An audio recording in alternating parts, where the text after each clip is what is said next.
Hey guys, welcome back to Read Aloud with Miss Rafferty. We're going to read 2 more chapters of Wayside School is Falling Down today.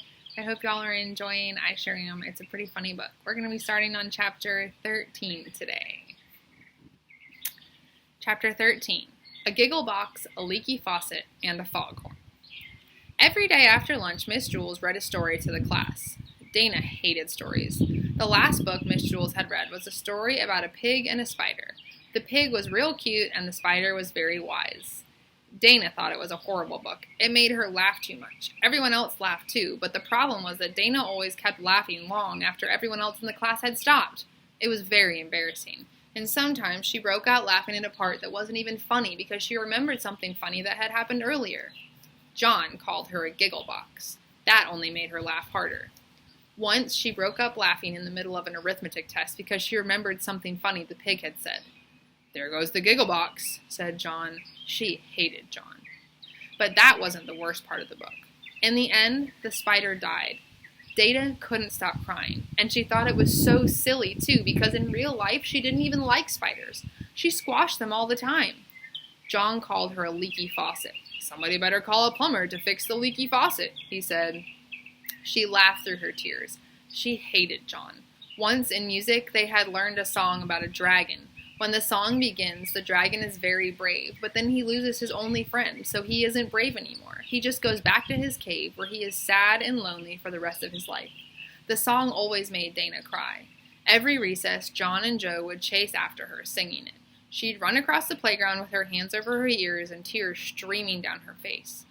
The bell rang. Lunch was over. Dana nervously walked up the stairs to Mrs. Jules' room. Mrs. Jules would start a new book today. She hoped it wouldn't be funny or sad. She hoped Miss Jules would read a boring story with no jokes. When she got to class, John and Joe were standing by her desk waiting for her. "Happy birthday, Dana," said John. He was holding a present. It was wrapped in green paper and had a pink bow. "But it's not my birthday," said Dana. "Well, that's okay," said John. "You can have it anyway, since I'm always teasing you." He and Joe snickered. Dana eagerly tore off the wrapping paper. Maybe John wasn't so bad after all, she thought. It was a box of tissues. John and Joe laughed hysterically. "That's not funny," said Dana. She raised her fist and started to chase after them. Mrs. Jules rang her cowbell and all the children settled quietly in their seats. "We are ready to begin a new story," said Mrs. Jules. She held up the book. "It's called Stinky." Dana laughed at the title, then quickly covered her mouth. "It's about a cute and playful skunk," said Mrs. Jules. "Oh, no," gasped Dana. She knew animal stories always made her cry. The animal's mother would get shot by human hunters, or else humans would build a shopping center and destroy the animal's home. She hated humans, but she knew that was silly because she was a human, and so were all her friends. The only human she really hated was John, and she didn't think he was even human. Miss Jules read, "It was such a beautiful day. Stinky and his mother went for a walk across the forest." "Hi, Stinky," said Charlie the Chipmunk. "Hi, Charlie," said Stinky. "Come along, Stinky," called his mother. Stinky hurried after her. They came to a road. Suddenly, Stinky heard a noise he had never heard before. It was very loud, like thunder. A car, driven by humans, was speeding toward him. "Look out!" shouted his mother. Stinky stopped in the middle of the road and stared at the onrushing car.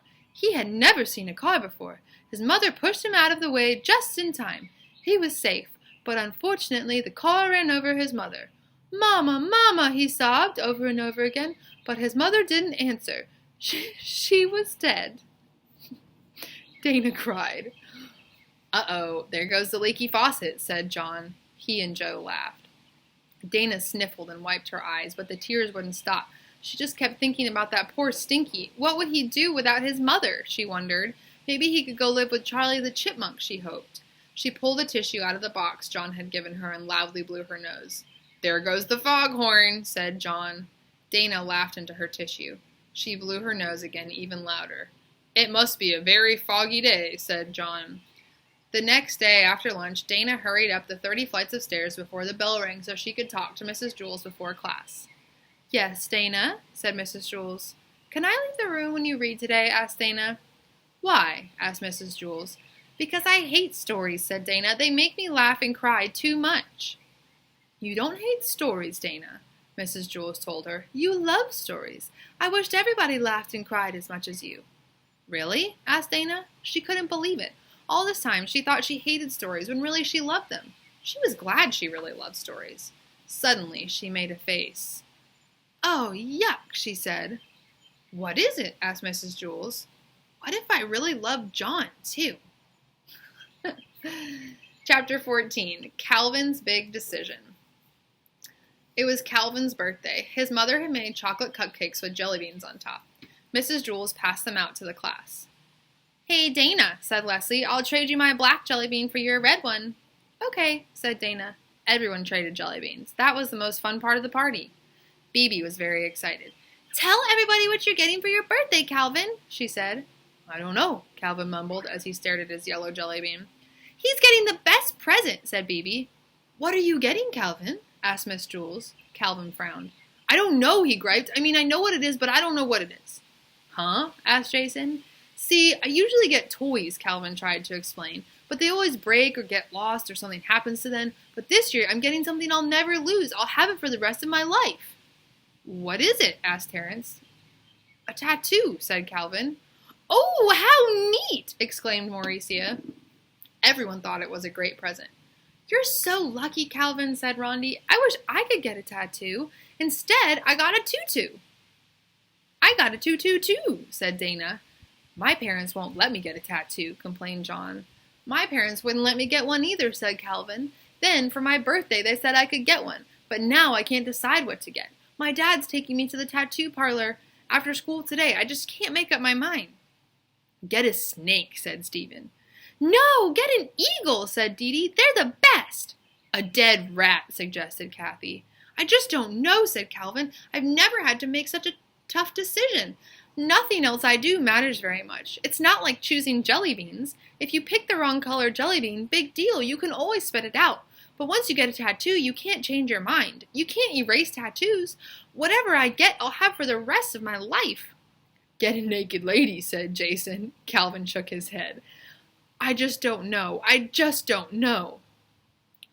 "Where are you going to put your tattoo?" asked Calvin. Calvin threw up his hands. Asked Allison. Calvin threw up his hands. "I don't know." "You should put it on your arm," said Myron. "That's the best place for tattoos." "You're crazy, Myron," said Todd. "Put it on your chest, Calvin." "I know where you should put it, Dana, but I can't say." She giggled like a maniac. Then she whispered it in Jenny's ear. Jenny giggled too. All day, everyone had lots of suggestions for Calvin.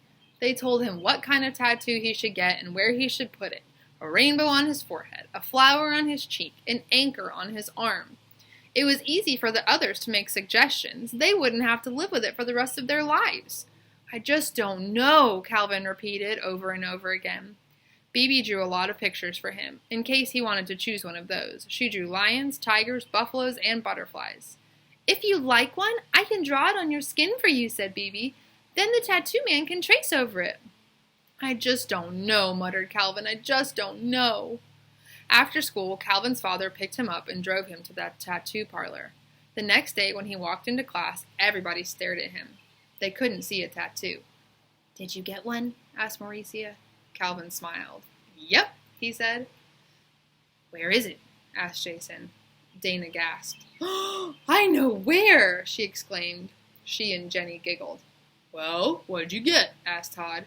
"It was a real tough decision," said Calvin. "I almost got a leopard fighting a snake, but then my dad told me to think about it. He said it was sort of like getting a second nose. You may think you want another nose, because that way if one nose gets stuffed up, you can breathe through the other nose. But then he asked me, 'Calvin, do you really want two noses?'" "Your father is very wise," said Miss Jules. Calvin nodded. "That made me think," he said. "I decided I didn't want a snake and a leopard fighting on my body for the rest of my life. I suddenly knew exactly what I wanted." He pulled up his left pant leg. There was a small tattoo just above his ankle. Everybody crowded around to look at it. "A potato!" exclaimed Leslie. "How stupid!" "That's the worst tattoo in the world," said Mac. They all thought it was a dumb tattoo. "Anything is better than a potato," said Jason. "It's a pretty potato," said Bibi, trying to be nice. "I wish I could draw potatoes that good." But even Bibi thought it was a dumb tattoo. "I like potatoes," said Calvin. I would hope so, said Miss Jules. Calvin could tell Miss Jules didn't like his tattoo either. I would have gotten an eagle, said Dee Dee, soaring across the sky. Not me, said Terrence. I would have gotten a lion. I would have gotten a kangaroo, said Leslie. All day, everyone told Calvin what they would have gotten. A fire-breathing dragon, a lightning bolt, a creature from outer space. None of them said they would have gotten a potato. But Calvin knew better. He knew it was easy for his friends to say what they would have gotten because they really hadn't had to choose. He was the only one who really knew what it was like to pick a tattoo. Even Miss Jules didn't know that. He looked at his potato. He smiled. It made him happy. He was sure he had made the right choice. At least, he was pretty sure. Alright. I hope y'all enjoyed that. I hope y'all have a wonderful weekend, and I'll see you on Monday.